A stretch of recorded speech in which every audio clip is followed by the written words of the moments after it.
Social മീഡിയയിലൂടെ ഒരാളെ വിചാരണ ചെയ്യാനും അയാളെ ശിക്ഷിക്കാനും ഒക്കെ ഇട്ടുകൊടുക്കുന്ന വളരെ ഡേഞ്ചറസ് ആയിട്ടുള്ളൊരു social media mob lynching culture ഇപ്പോൾ കേരളത്തിൽ വർദ്ധിച്ചു വരികയാണ്. അപ്പം അതിൻ്റെ ലേറ്റസ്റ്റ് ഉദാഹരണമാണ് ഇത്. ഇവരുടെ പേര് ഫസ്മിന സാക്കർ എന്നൊക്കെയാണ്. ഇവരൊരു യൂട്യൂബറാണ്.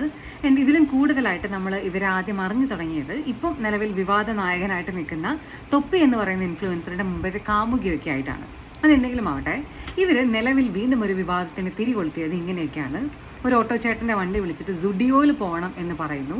അപ്പം അദ്ദേഹത്തിന് സുഡിയോ എന്താണെന്ന് മനസ്സിലാവുന്നില്ല. അദ്ദേഹം പറയുന്നു സ്റ്റുഡിയോ ഈ നാട്ടിൽ ഒരുപാടുണ്ടല്ലോ, ഏത് സ്റ്റുഡിയോയിലൊക്കെയാണ് പോകേണ്ടതെന്ന്. ഉടനെ തന്നെ ഫസ്മിന സാക്കിർ എന്ന് പറയുന്ന വ്യക്തി അദ്ദേഹത്തിൻ്റെ വീഡിയോ ഷൂട്ട് ചെയ്തതിന് ശേഷം ഇദ്ദേഹം മദ്യപിച്ചിട്ടാണ് വണ്ടി ഓടിക്കുന്നത് എന്നുള്ള തരത്തിലുള്ള ചില സ്റ്റേറ്റ്മെൻറ്റ്സ് ഒക്കെ ഇറക്കുന്നു.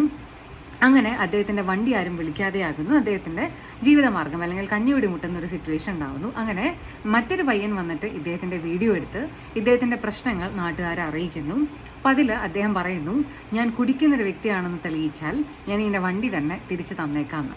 അങ്ങനെ നിലവിൽ ഇത് സോഷ്യൽ മീഡിയയിൽ മറ്റൊരു ഡിബേറ്റിന് കാരണമായിരിക്കുകയാണ്. കാരണം ഇതിനു മുമ്പ് ഷിംജിത എന്ന് പറയുന്ന ഒരു യുവതി കാരണം ഒരാളുടെ ജീവൻ ഇല്ലാണ്ടാകുന്ന ഒരു സിറ്റുവേഷനൊക്കെ നമ്മൾ കണ്ടതാണ്. അപ്പം ഇതിന് ബേസിക് ആയിട്ട് പറയാനുള്ള കാര്യം ഇത്രയേ ഉള്ളൂ. തെറ്റ് ആരുടെ ഭാഗത്താണ് എന്നുണ്ടെങ്കിൽ പോലും ഈ ആളുകളെയൊക്കെ റെക്കോർഡ് ചെയ്തിട്ട് പൊതുമധ്യത്തിലേക്ക് ഇങ്ങനെ ഇട്ടുകൊടുത്ത് അവരെ ക്രിട്ടിസൈസ് ചെയ്യാനും അവരെ വിചാരണ ചെയ്യാനും അവർക്ക് വേണ്ടുന്ന ശിക്ഷ വിധിക്കാനുമൊക്കെ പബ്ലിക്കിനെ ഏൽപ്പിക്കുന്ന ഈ ഒരു മോബ് ലിഞ്ചിങ് കൾച്ചർ വളരെ വളരെ മോശമായിട്ടുള്ള പ്രാകൃതമായിട്ടുള്ള ഒരു രീതിയുടെ പുതിയ വേർഷനാണ്. ഇത് നമ്മൾ നിലവിൽ തന്നെ കൺട്രോൾ ചെയ്തില്ല എന്നാണെങ്കിൽ ഇത് കൂടുതൽ പ്രശ്നങ്ങൾ നാളെ നമ്മുടെ നാട്ടിലുണ്ടാക്കും.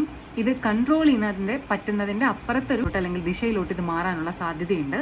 അപ്പം നിലവിലെ ഭരണകൂടം ഇത്തരത്തിലുള്ള ആളുകൾക്കെതിരെ വളരെ സ്ട്രോങ് ആയിട്ടുള്ള ആക്ഷൻ എടുക്കുകയും അതുപോലെ തന്നെ മാതൃകാപരമായിട്ടുള്ള പണിഷ്മെൻറ്റ് ചെയ്യുകയൊക്കെ ചെയ്യേണ്ടെന്ന് ആവശ്യമുണ്ട്.